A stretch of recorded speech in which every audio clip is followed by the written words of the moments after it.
தமிழகத்தில் அடுத்த ஆண்டு நடைபெறவுள்ள சட்டமன்ற தேர்தலை சந்திப்பதற்கு நாம் தமிழர் கட்சியின் தலைமை ஒருங்கிணைப்பாளர் சீமான் தீவிரமாக தயாராகி வருகிறார்.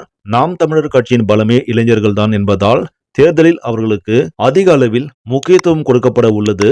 இதற்காக 234 தொகுதிகளிலும் கட்சியில் சுறுசுறுப்பாக பணியாற்றி வரும் 30 வயதிற்கு உட்பட்ட இளைஞர்களை தேர்வு செய்யப்பட்டுள்ளனர்.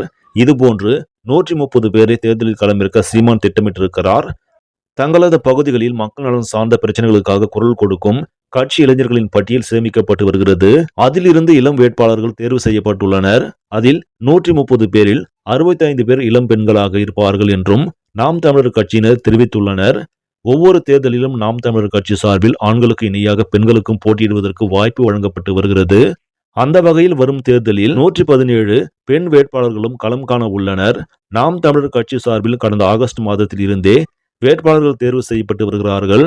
இதுவரை 100 தொகுதிகளுக்கு வேட்பாளர்கள் அறிவிக்கப்பட்டுள்ளனர். மீதமுள்ள 134 தொகுதிகளுக்கும் வேட்பாளர்கள் இறுதி செய்யப்பட்டுள்ளனர்.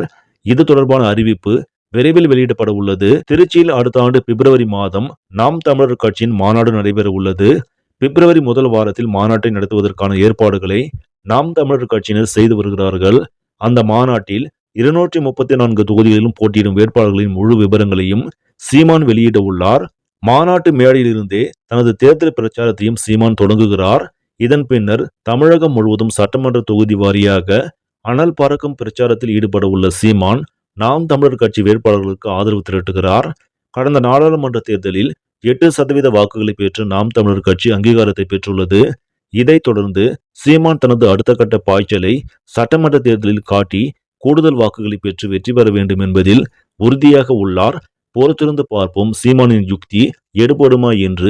மேலும் இது போன்ற முக்கிய செய்திகளை உடனுக்குடன் தெரிந்து கொள்ள நியூஸ் இன்ஃபோ தமிழ் சேனலை சப்ஸ்கிரைப் பண்ணுங்க. உடனுக்குடன் அப்டேட்களுக்கு பெல் பட்டனை கிளிக் பண்ணுங்க.